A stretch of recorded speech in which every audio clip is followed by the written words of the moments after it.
viviendo sabiamente, declarando que cuando hablamos de sabiduría, conforme a la palabra de Dios, no es la sabiduría que viene del conocimiento humano, no es la sabiduría que viene de fuentes humanas, es la sabiduría que viene de lo alto. Cuando hablamos de sabiduría es lo que Dios nos enseña cómo vivir conforme a los diseños, a los pensamientos divinos. Por eso Salomón decía que el principio de la sabiduría, ¿cuál es? El temor al Señor.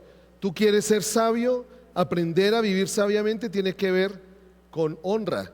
Cuando yo honro al Señor y honrar al Señor es honrar su palabra, es honrar su nombre, es darle honra en todo. Allí Él me capacita, allí Él me guía, allí es donde viene su consejo, allí es donde viene su palabra en momentos de dificultad o en decisiones que debemos tomar. Esto es vivir sabiamente. Y hablábamos de que estos salmos, que se llaman salmos sapienciales, marcan un contraste siempre entre dos caminos: la discrepancia o las diferencias que hay entre el sabio y el necio, el justo y el malvado, las cualidades del justo que camina según la sabiduría divina.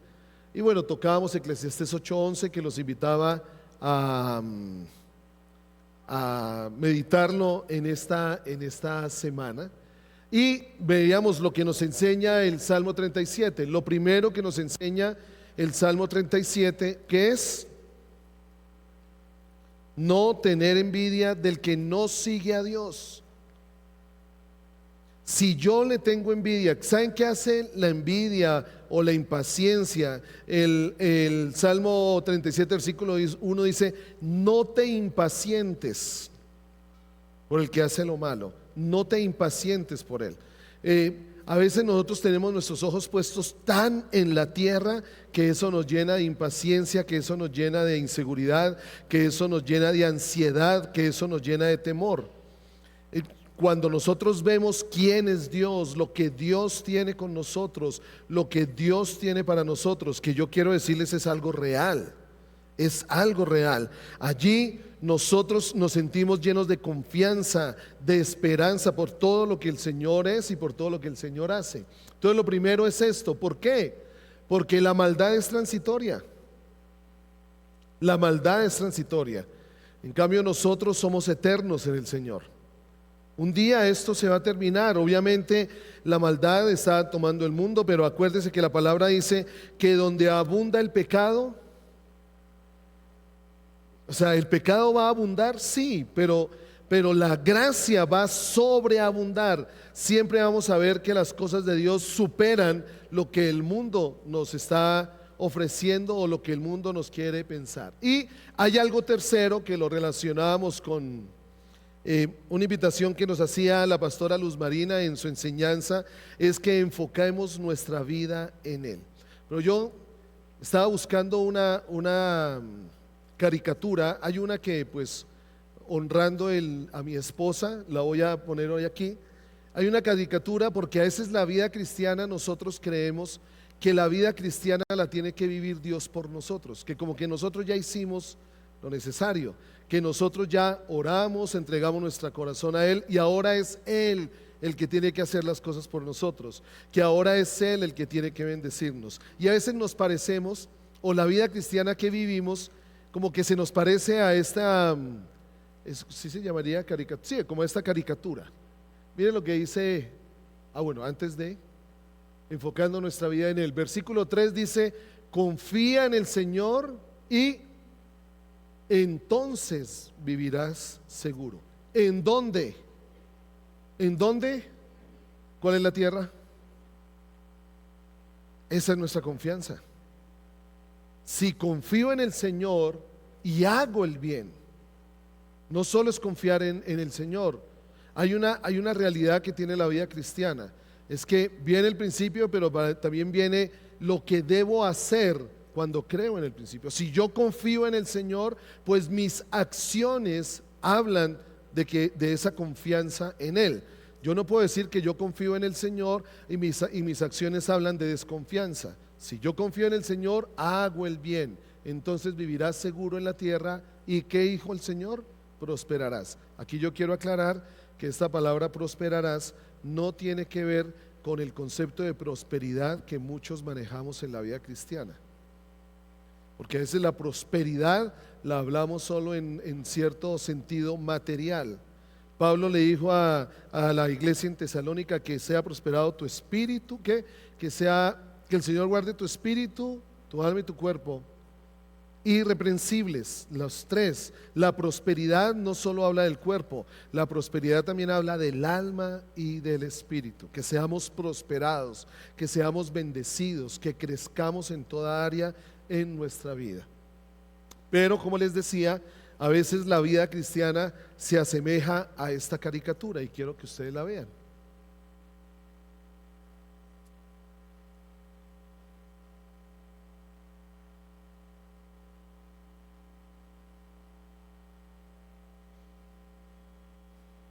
A veces la vida cristiana es esto: ya nos inscribimos y no vemos nada.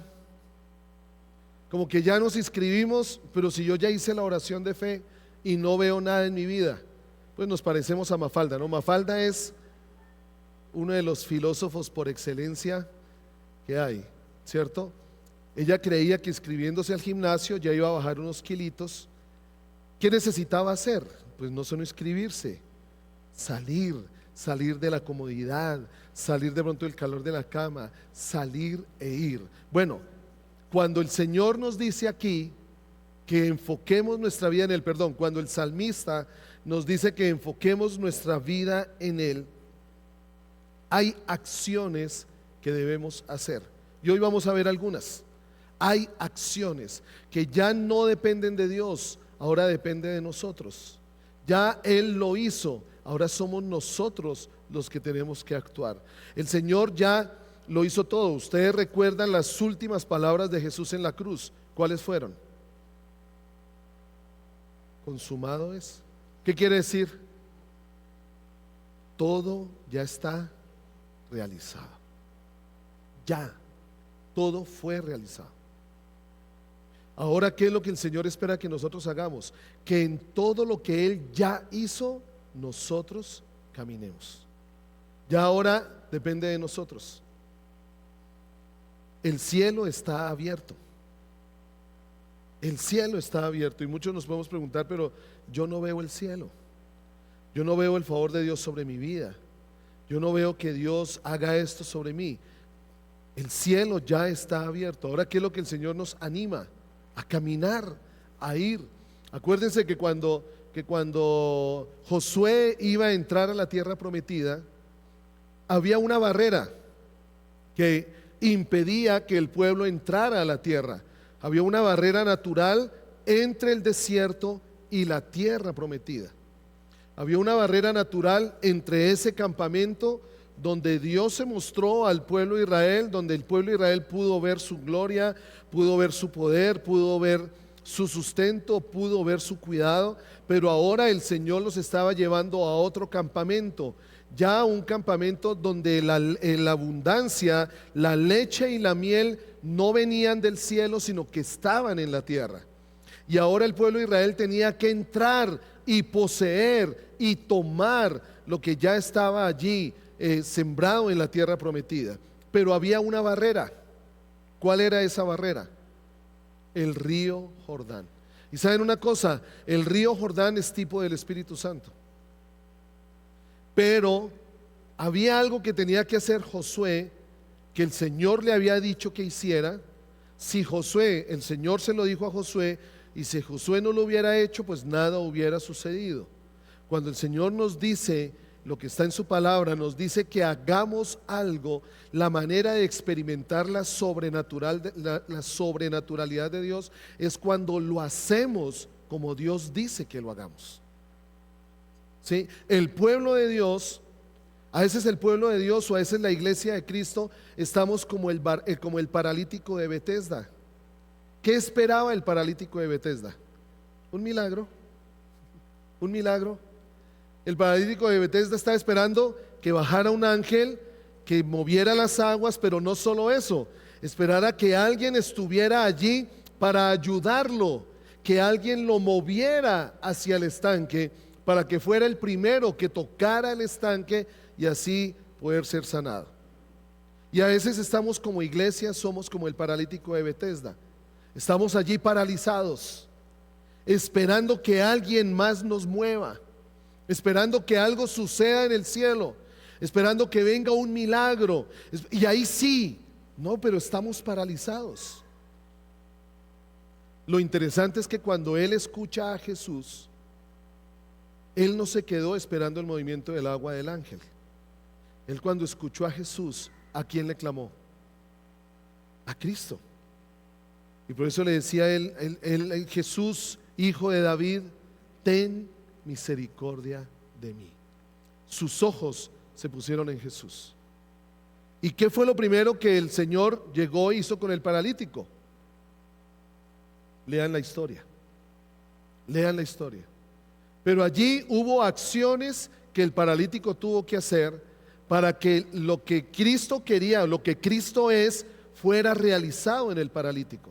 Ya el paralítico no esperó un milagro, ya el paralítico vivió una vida de libertad. Ya el paralítico no esperaba a cierto tiempo el cielo abierto, ya el paralítico caminaba bajo cielos abiertos, que es diferente. Es diferente que yo espere un milagro a moverme siempre bajo cielos abiertos.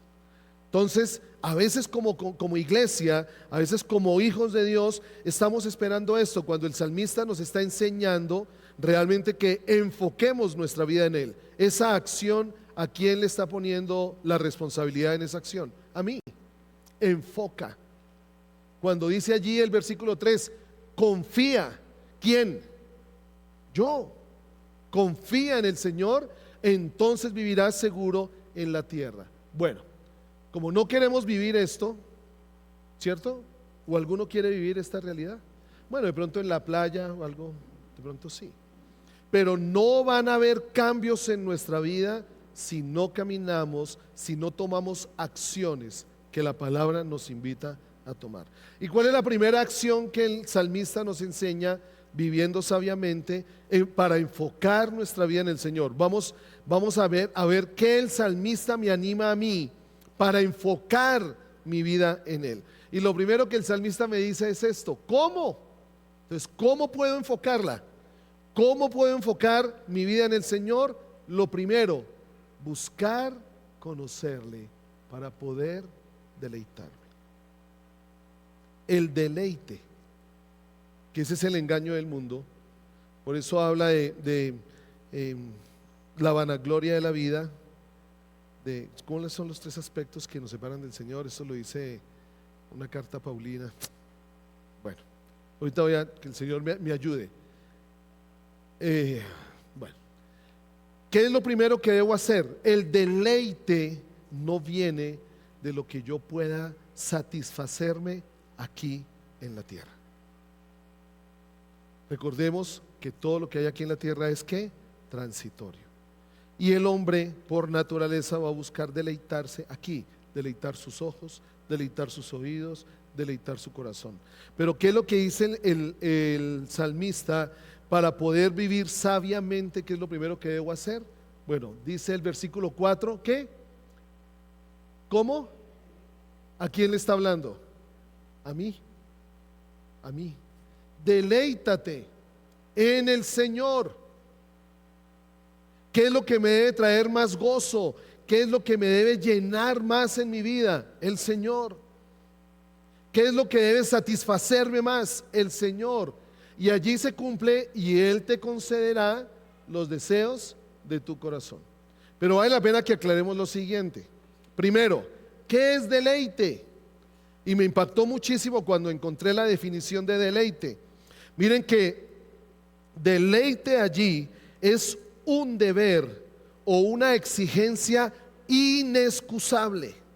Esto, según la Real Academia de la Lengua Española, es un deber. O sea, el deleite no es algo que se da por inercia. El deleite no viene de una manera sobrenatural o de una manera espontánea. No, el deleite viene cuando yo soy determinado, disciplinado, constante. es un deber. Y cuando dice una exigencia inexcusable, a mí solo se me vienen dos palabras: el deleite es un no negociable para los hijos de Dios. ¿Y saben qué es lo que más hemos perdido muchas veces? Nos deleita la vida cristiana, bueno, más que la vida cristiana, nos deleita el Señor, nos llena el Señor. Esto era lo que decía David en el Salmo 27, con el que comenzamos esta mañana: una cosa pido, una cosa pido. David no solo decía, solo te pido esto, Señor, sino David dijo, una cosa pido y esta buscaré. O sea, yo te pido, ayúdame, pero la voy a buscar. Así no sienta tu ayuda, voy hacia allá. Una cosa pido y esta buscaré. Salmo 27:4: que esté yo en la casa del Señor los domingos. ¿Por qué David decía que todos los días? Porque David se deleitó, aprendió a deleitarse. Fue tan un deber para David la presencia del Señor, fue tan una exigencia. David pudo entender que sin la presencia del Señor él no podría ser el rey que Dios quería que fuera para Israel, que él no podría ser conforme al corazón de Dios sin este deleitarse. Para nosotros es más fácil que nos digan, no, hagamos ciertos pasos, vamos a dedicar 2 horas a esto, vamos a dedicar 3 horas. No, deleítate. El salmista hoy te está diciendo, deleítate. ¿Y saben qué es lo que ha sucedido? A mí me ha inquietado, les voy a ser completamente honesto, que lo que ha sucedido muchas veces es que nosotros, como líderes o pastores de la iglesia cristiana, como pastores, nosotros hemos querido cambiar el deleite del Señor por formas para tener que atraerlos a ustedes. Nosotros, el hombre siempre, o sea, nosotros podemos tener estrategias para animarlos, podemos tener estrategias para mover el corazón de ustedes, pero eso nunca va a dar fruto. ¿Saben una cosa que hemos perdido con el tiempo? Yo una vez les dije el año pasado que el Señor me hablaba de una palabra: nosotros estamos sobreestimulados. Y lo decíamos, ya una película en SD ya no nos llama la atención. Ahora la película tiene que estar ¿en qué? HD. No, perdón, ya una película en HD no llama la atención. Ahora tiene que estar ¿en cuánto? 4K. 4K. Ahora los momentos, los tiempos de alabanza tienen que estar llenos. Y yo se los digo, yo le dije a José, hicimos allí una compra, le dije, José, por el momento no más. Una máquina de humo, que vean las luces. ¡Oh! ¡Wow! Sí. Y tenemos que mover el corazón. Cuando el Señor lo que nos ha enseñado es que el deleite, ¿quién es? Él. ¿Saben qué hemos perdido, por ejemplo? Uno de los grandes secretos que tenemos para desarrollar nuestra vida de intimidad y devoción con el Señor: la contemplación. Eso se ha perdido. Ahora, vuelvo y le digo, cada vez son más los detalles, cada vez entre más sean estimulados nuestros sentidos, más se sube esa adrenalina, más sube el flujo de sangre, más palpita el corazón y siento un cierto éxtasis, pero que es netamente físico. Y cuando salimos del lugar quedamos vacíos, y eso se ha vuelto una droga. Se ha vuelto una droga. La música puede ser una droga. La música me puede a mí sobreestimular, me puede hacer sentir a mí bien, y cuando la música no está, ¿dónde quedo yo? ¿Qué aprendió el salmista? Que así la música no exista, que así no haya nada alrededor. Mi deleite, ¿quién es? El Señor. David lo aprendió. Yo creo que ese himno habla de ese deleite. Señor mi Dios, al contemplar los cielos, el firmamento, eso es contemplación. Eso es ver su grandeza, eso es ver su gloria, es ver, pero no, nos hemos acostumbrado y nosotros a veces cometemos el error que tenemos, ¿no? Tenemos que tener música mucho más viva, mucho más alegre. Ay, no, esa reunión tan aburrida. Tu presencia en nuestro hogar. No, toque algo más. ¿Cómo era la que? En Santiago 1, verso 2 está escrito que tenga esa. Y eso, y la música me lleva. Parecemos como en un trance espiritual. ¿Sí saben que la música trance está diseñada para manipular el subconsciente de la persona? La música trance empieza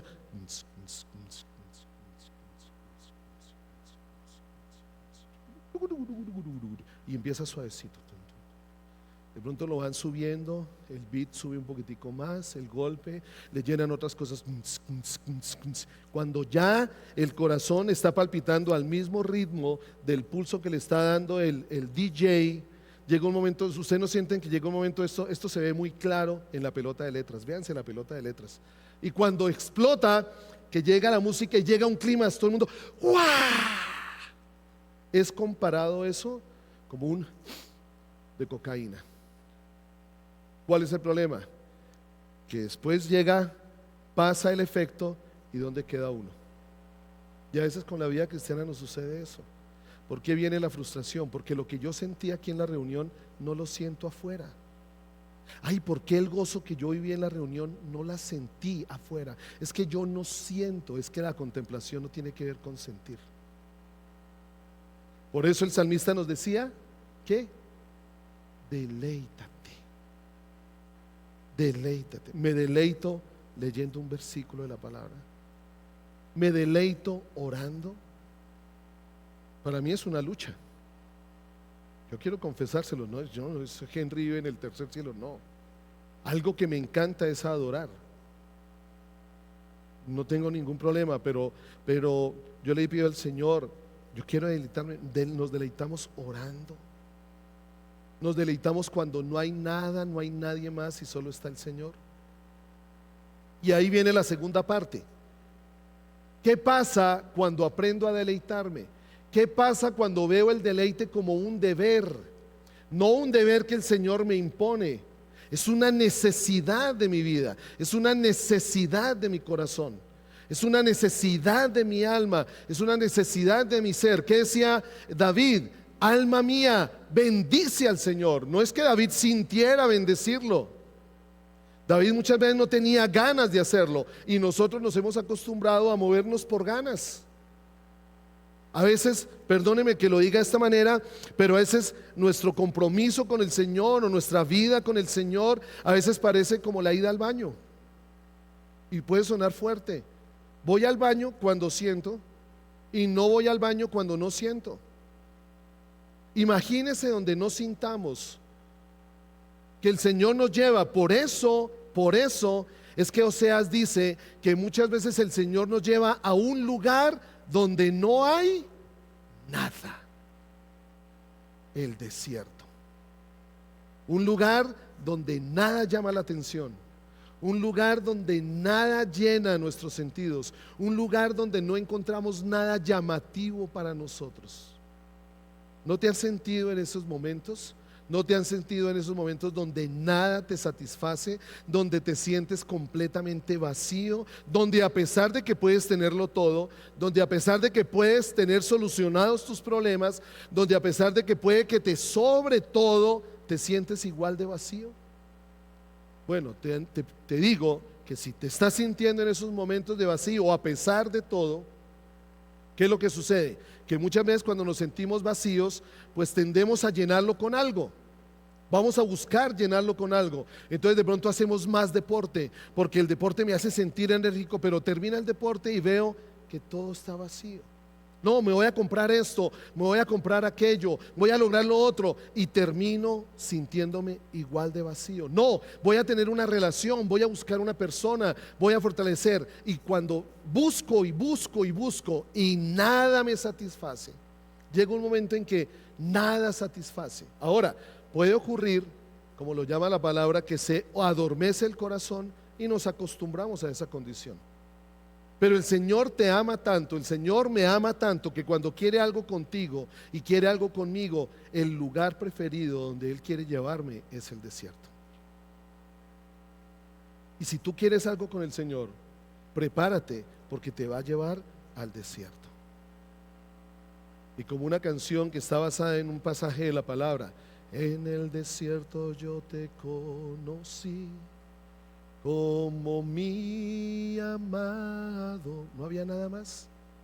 ¿Por qué el Señor llevó al pueblo de Israel al desierto? Porque querían que lo conocieran, y el pueblo de Israel no lo quiso conocer. No, dame las codornices, no, dame más dinero, no, dame un mejor trabajo, no, dame una mejor condición de vida, no, dame esto que me satisface, no, regálame esto. No, ellos no, eso no era lo que quería el Señor en el desierto. Y a pesar el amor del Señor y la misericordia del Señor, ¿qué hizo? Pues les dio codornices, les dio el maná, les cambió el agua, pero ese no era el anhelo del Señor. El anhelo del Señor era mostrarse a ellos, que lo conocieran, que conocieran quién los había sacado de Egipto. Pero el pueblo de Israel no quiso. El pueblo de Israel no quiso. ¿Quién sí aprendió a deleitarse en él en ese desierto? Moisés. Tanto fue su deleite que Moisés le dijo al Señor: si tu presencia no ha de ir conmigo. Tanto fue el deleite de Moisés por el Señor que le dijo: muéstrame tu gloria, quiero verte a ti. Eso es deleitarse. Ahora, a veces malinterpretamos la segunda parte de este versículo, que es la que más nos gusta, ¿no? Seamos honestos. Esa segunda parte nos gusta, que Él conceda las peticiones de nuestro corazón. Pero a veces somos como niños inmaduros, porque las cosas que pedimos, o sea, hagamos una lista de las cosas que le pedimos al Señor y miremos de esa lista cuántas tienen que ver con Dios y cuántas tienen que ver con nosotros. ¿Qué es en lo que más? Ahora, el Señor nos dice que le pidamos. El Señor le anhela que le pidamos. Pero también el Señor sabe que muchas veces no nos va a dar algo porque nos aleja de Él. Nos pasa a nosotros como papás con nuestros hijos. ¿Cuántas veces nos limitamos a comprarle algo a nuestros hijos porque sabemos que los vamos a tener ahí enclaustrados en una pantalla, o los vamos a tener de pronto distraídos? ¿Y dónde quedamos nosotros? Y nosotros mismos, sabiendo que no es lo mejor para nuestros hijos, pues lo evitamos por un tiempo. Dios es igual. Dios sí te quiere conceder los deseos de tu corazón. Dios sí lo desea hacer. Pero ¿cuál fue el deseo del corazón de David? Conocerlo a Él. El deseo del corazón de David fue su presencia, y Dios se la concedió.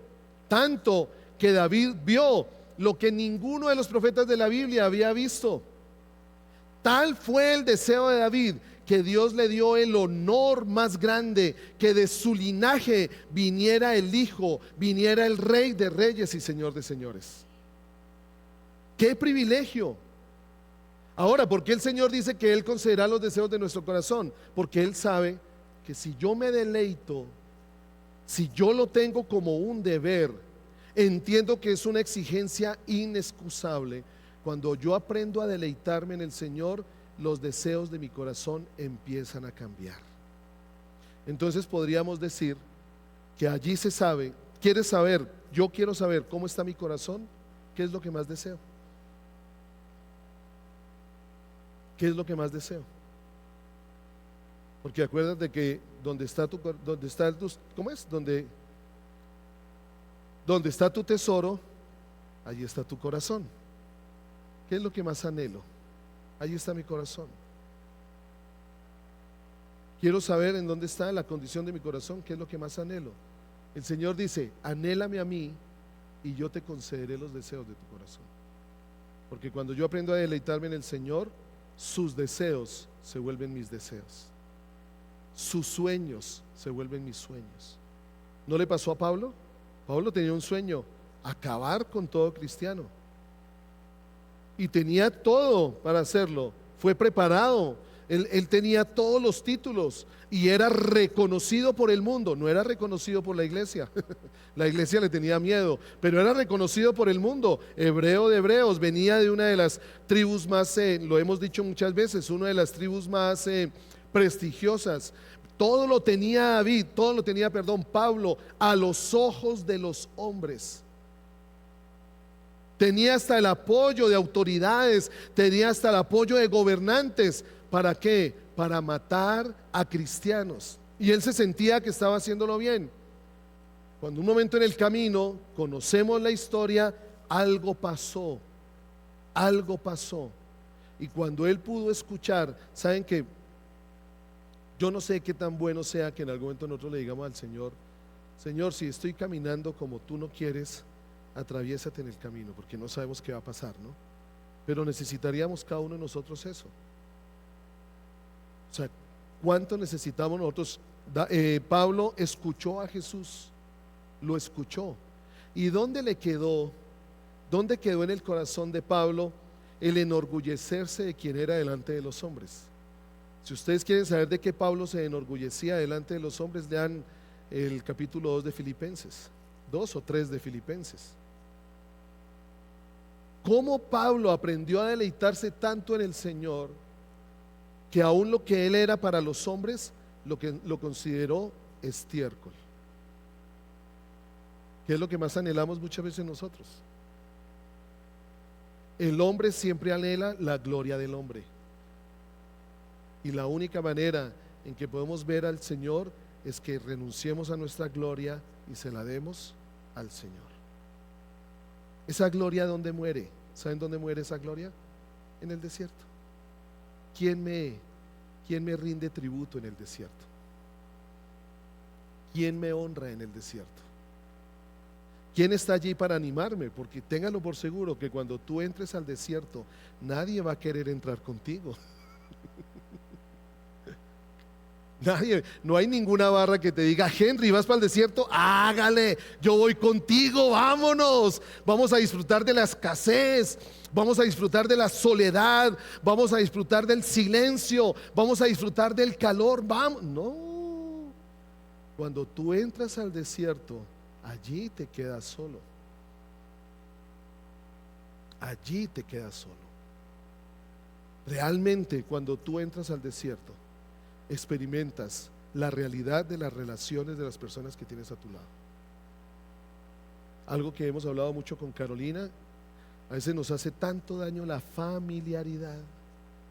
A veces somos tan compañeristas, tan familiares, pero pocas veces nos animamos a obedecer al Señor. No, nuestras relaciones nos hacen crecer en Él. Nuestras relaciones nos animan a entregarnos más al Señor. Nuestras relaciones nos animan a morir a nosotros mismos y dárselo a Él. Ese es el propósito de las relaciones en el Señor, es que la relación le glorifique a Él. Deleitarme, y así Él concederá los deseos ¿de quién? De mi corazón. A David se le volvió eso una carga en su corazón. Yo solo anhelo tu presencia. Es mejor un día en tus atrios que 1000 fuera de ellos. Como este fue el deseo, David dijo: voy a poner al lado, he construido palacio y he construido casas, pero voy a hacer una casa para el Señor. No daré sueño a mis ojos.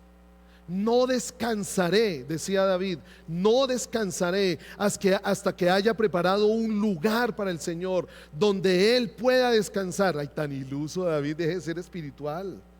Ay, venga, aterrice, ¿sí? Y tan bobo, donde el Señor pueda descansar. Sino que Él es el omnisciente, Él está en todo lado.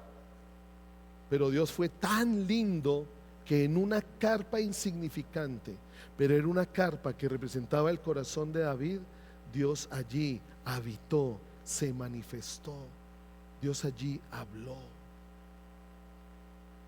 porque sabía que ese era el anhelo de David. Sabía que ese era el anhelo de David. Deleítate en el Señor y Él te concederá ¿qué? ¿Cuál es mi acción? ¿Qué debo hacer? Buscarle. Lo segundo, aprender a confiar en Él. La confianza en el Señor no se adquiere de la noche a la mañana.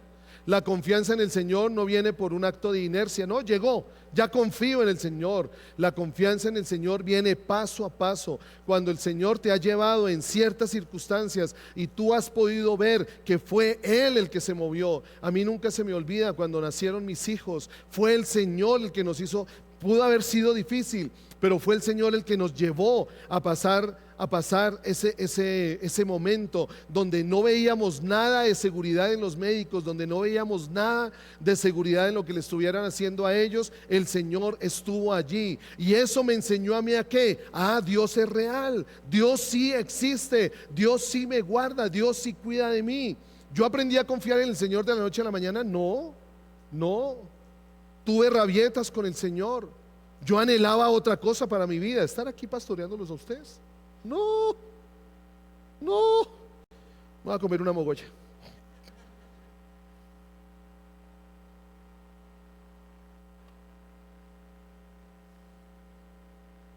Algunos ya me miraron mal.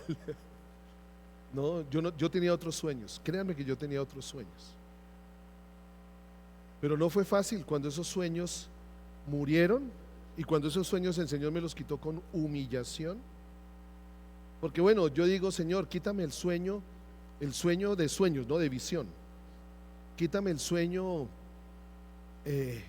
donde yo sienta en mi corazón que tú tienes algo más para mí. Bueno, listo, Señor. Pero que el Señor le quite a uno un sueño con humillación, yo creo que es lo más tenaz. Que uno quede humillado delante de los hombres para darse cuenta que Dios tenía algo diferente conmigo. Yo tenía otros sueños, yo tenía otros planes para mi vida y la vida de mi familia, pero que hoy no los cambio por nada. Hoy no cambio lo que estoy viviendo por nada. Hoy no lo cambio. En ese día,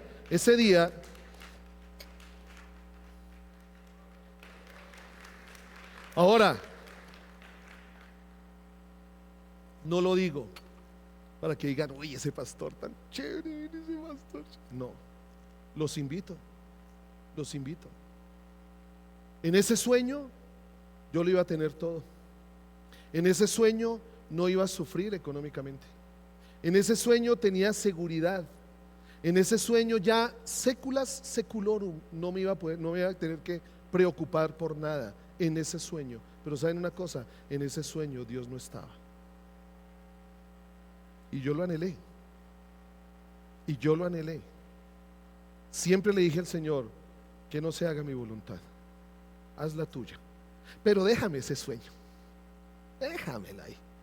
Al menos que yo esté tranquilo. En esta parte de la historia ha faltado. En esta parte de la historia ha escaseado. En esta parte de la historia nos hemos frustrado. En esta parte de la historia nos hemos entristecido. En esta parte de la historia muchas veces hemos visto que lo que se ha sembrado no se ha cosechado. En esta parte de la historia hemos tenido dolor. En esta parte de la historia hemos sentido cosas muy diferentes. Pero ¿saben qué? En el dolor, en la escasez, en la resignación, en la frustración, hemos podido ver a Dios. Y yo no lo cambio por nada. No lo cambio.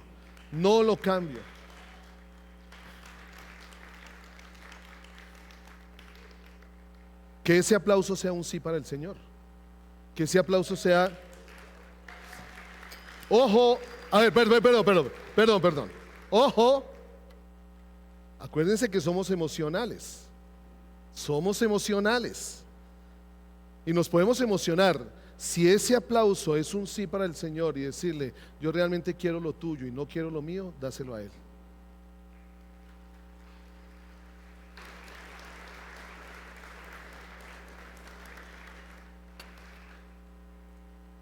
Quiero decirles que el desierto está llegando.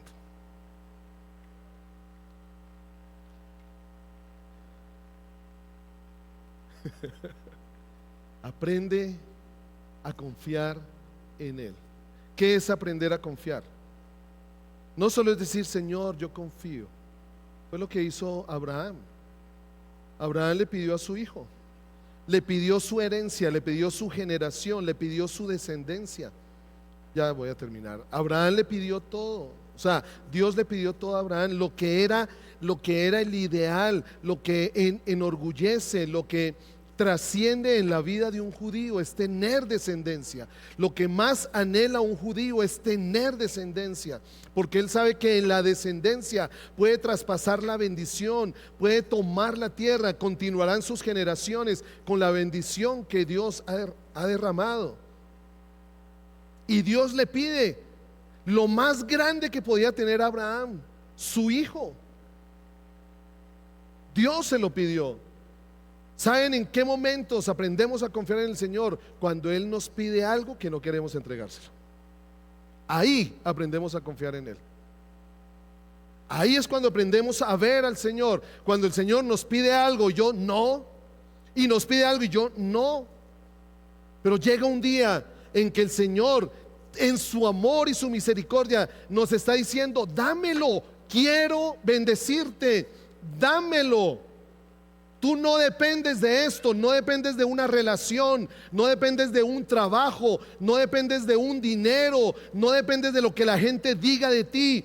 Yo quiero que tú dependas de mí. La gente se va a morir, el trabajo va a pasar, el dinero se le puede ir en un incendio, como le sucedió a este señor de Duitama. La historia de este señor agiotista en Duitama. ¿Saben qué? Eso fue un chisme. Él era casi el dueño de varios locales en Duitama. Él prestaba, era agiotista. ¿Y saben qué hacía con el dinero? Lo atesoraba. Una casa antigua, verde, en una esquina arriba entre la Plaza de los Libertadores y donde queda el Éxito. Ahí era la casa de ese señor. Atesoraba el dinero, lo tenía todo solo.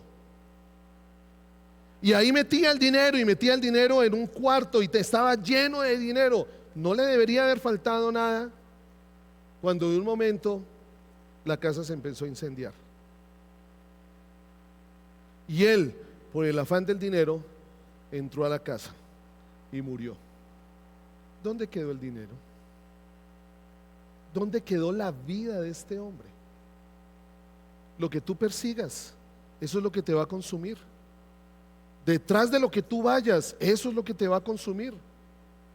Entiendo a Moisés cuando decía: yo solo, si tu presencia no ha de ir conmigo, no me saques de aquí. Confía, entrega al Señor todo lo que haces, entrégaselo. No hay banco más seguro, no hay CDT que dé más interés. No hay proyecto, no hay FinDeter, no hay emprenderismo, no hay nada que encontremos en el Señor. En el Señor todo es realizable, hasta lo imposible se logra. Pero acordémonos que tenemos que aprender a confiar en Él. Entrega al Señor, entrega al Señor, ¿qué? ¿Qué es todo? Todo. ¿Y qué es todo lo que debo entregarle al Señor? Lo que hago. Todo lo que hago. Algo le faltaba a Adán en el jardín. Adán trabajaba. Adán no era el negrito del batey. No, Adán trabajaba en el Edén. Adán labraba en el Edén. Pero él no lo labraba para ver qué le botaba a la tierra. Él no lo labraba para ver qué era lo que la tierra le iba a dar. No, él lo labraba porque Dios le dijo: labra la tierra. Yo soy el que te sustento, igual haz tu trabajo. Confía en el Señor, entrega al Señor todo lo que haces, confía en Él. ¿Y cuál es la promesa? Y Él te ayudará. Él te ayudará.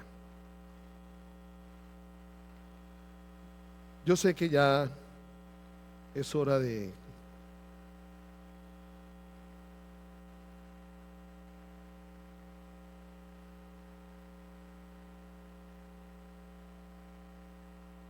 Yo sé que ahora el cuerpo nos está pidiendo: ya, Henry, ya. Pare, Henry, ya. Usted siempre se alarga. Ay, tan chévere cuando predican otros que solo son 20 minutos.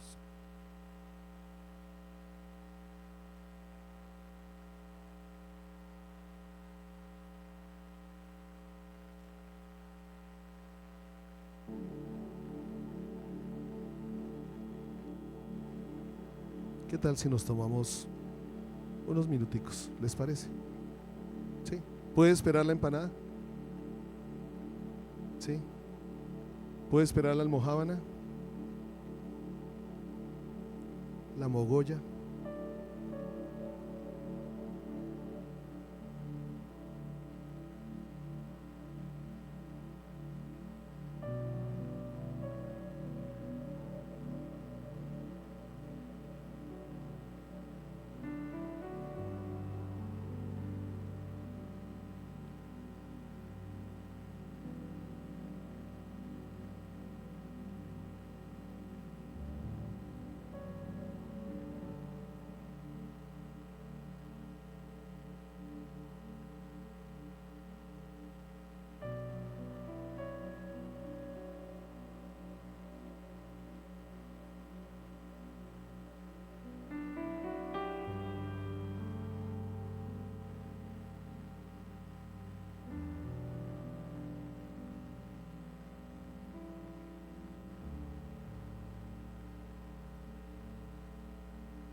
Pon tu corazón allí.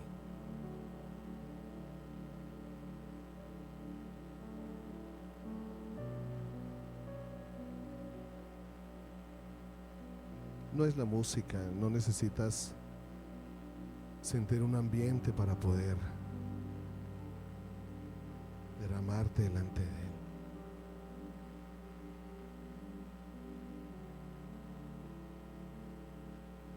Señor, no quiero impacientarme por lo que hace el malvado. No quiero impacientarme por lo que hace el injusto, Señor. Sé que eso es temporal, oh Rey.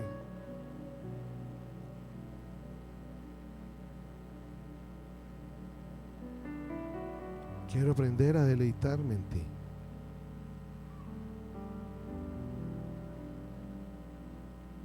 Quiero entender que es una exigencia inexcusable deleitarme en ti para mi corazón. Si mi corazón, Señor, tú no lo tienes, cualquier cosa lo va a tener. Si tú no eres el dueño de mi corazón, cualquier cosa lo va a dominar. Si tú no eres el Señor de mi corazón, otro Señor me enseñoreará.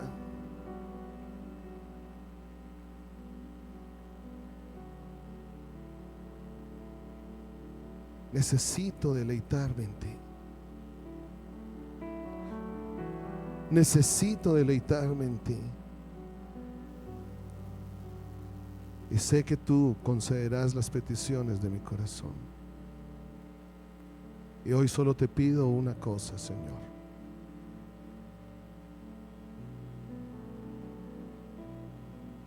Toma mi corazón. Toma mi corazón. Toma mi corazón. Toma mi corazón, Señor. Toma mi corazón. Un día te lo entregué, un día te dije, Señor, hazte el Señor de mi vida. Un día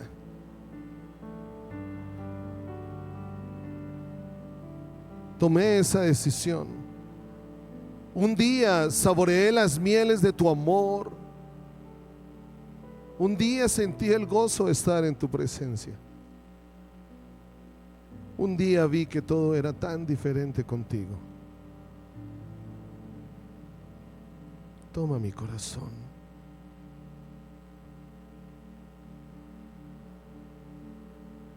Toma mi corazón.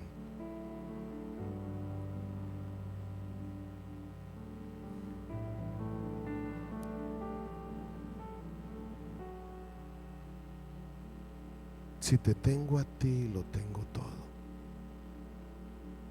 ¿Cuántas veces me he sentido vacío?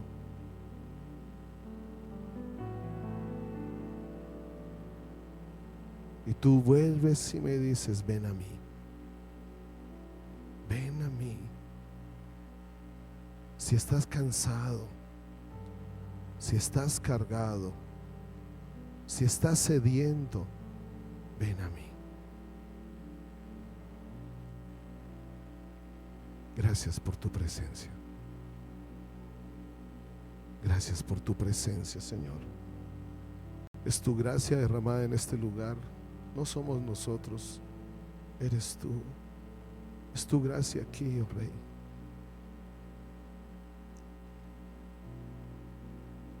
Ayúdanos a agradarte a ti. Guarda cada corazón de los que estamos en esta mañana aquí. Guarda cada vida, Señor. Lo que tú soñaste con ellos se realizará. Comprobarán que tú eres real. Comprobarán que eres un Dios real. Comprobarán, Señor, que vale la pena confiar en ti. Comprobarán que no importa la situación. Comprobarán que tu mano siempre está allí a su lado. Comprobarán, Señor, que tu amor y tu misericordia es nueva cada día. Comprobarán que tú les das las fuerzas para seguir adelante. Comprobarán que tú estás que la vida de ellos está bajo tu cuidado. Lo comprobarán, Señor. En el nombre de Jesús. Amén.